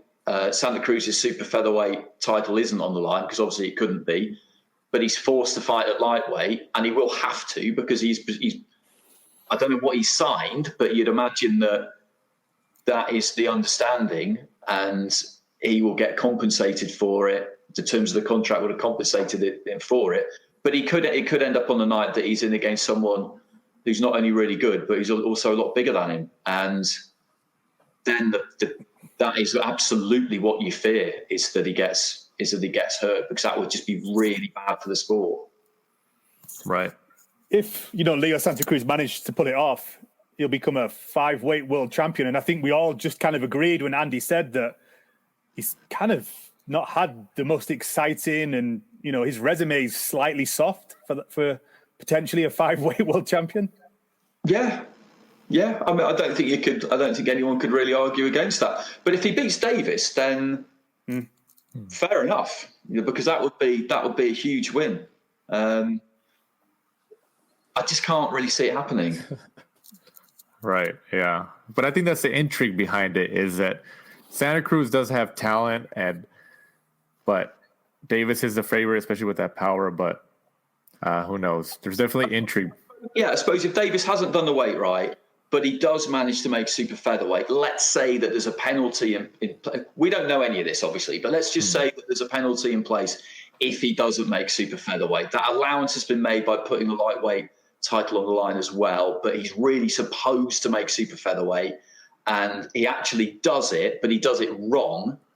Then Santa Cruz has got a chance then, because particularly if he can take it past halfway down the stretch, then it might favour him. But like I said, I'm kind of being fairly hypocritical in a way, because I said at the start that if somebody wins a fight, then you've always got to look at what they do, not what whoever lost it didn't do. But really, I can only see Santa Cruz winning that fight if Davis makes super featherweight but does it all wrong. Can't get him out of there in the first half of the fight and blows up down the stretch. That's really kind of the only way I can see him winning. Right.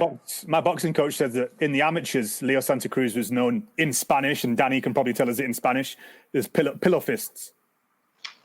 That's not great. That's not a nickname you want, is it? No, definitely not. But it's definitely an intriguing fight. So it's definitely something that I think, regardless, it is absolutely. Yeah, but Andy, once again, coming on here for your second guest appearance, we definitely appreciate your valuable time. We know it's the evening time over there in your neck of the woods, so we don't want to keep you up too late. But before we let you go ahead, just like last time. Go ahead and plug your social media out. Obviously you got the Sky Sports card this week. Anything you got upcoming? So outside of that, I do a podcast with Matt Macklin called Macklin's Take, which you can find. I'm doing one in about 10 minutes. We're doing one with Enzo Maccarinelli. Nice. David Hay and Tony Bellew this week as well, because they're just sitting when people are in the bubble, that's a good time to get them. You might have found it because they've got nothing to do. So we're hoping to grab those two during the week. You can find that. You can find that on any of the major platforms. That's about it, really. That's about it. But thanks for it's always good fun. I always enjoy chatting to you too. Absolutely. And before we disconnect here, Mike, go ahead and let our listeners know where they can find us. But at the Last Round 12 on Twitter and Instagram, and obviously join us next week. We'll be reviewing all those big fights. And Andy, if I could request, could you get some more journeymen and people like that on Macklin's Take? One of my favourite episodes is Cello Renda. Cello, yeah, I know Cello quite well. He's a boxing coach at a charity called Boxing Futures that I'm an ambassador for. We definitely can. Funnily enough, one of the most popular ones we've done was, I think the top 5 in terms of the amount of people who downloaded it or whatever, so far is like, I think Callis Sauerland, Anna Warhouse, who's a Sky Sports boxing presenter, who you don't really hear that much from. Johnny Nelson was another one. Eddie Hearn will be up there soon because we had him on fairly recently. But we did another one called This Boxing Life with some Birmingham pros who were all better than, they weren't journeymen. Well, one of them was actually, but a good one. And the rest of them were just kind of like workman-like pros, if you like, who got to decent domestic level. And it was just chatting to them about their boxing lives, about working and boxing and fitting it all in, and hopes and dreams and fears and all the rest of it. That's some of my favourite ones as well. So yeah, we'll definitely do that. We'll definitely be doing that. Because they all just have good stories, the journeymen, because, they work and, they get those phone calls like, hey, can you make it to Doncaster in 2 hours? And they drive there, after one beer and stuff like that, Yeah, that's it. It's great. Like Tim Tomaszek, we were talking to Al Bernstein about Tim Tomaszek the other day. And it's the mad stories that you couldn't really, that people think you're making them up really, because they are pretty unbelievable, but they happen. I posted that video and linked you guys in it. I know, I saw, yeah. It was great. It was great. It was. I mean, imagine that. It's absolutely unthinkable, isn't it? In kind of any other sport, really. Absolutely. So, for our guest of the week, Sky Sports' Andy Clarke. For my co-host Michael Shepard, I'm Danny Z. This is The Last Round. Thanks for supporting and listening to the show. Follow us at The Last Round 12 on social media. Rate, review, and subscribe. This is The Last Round Podcast.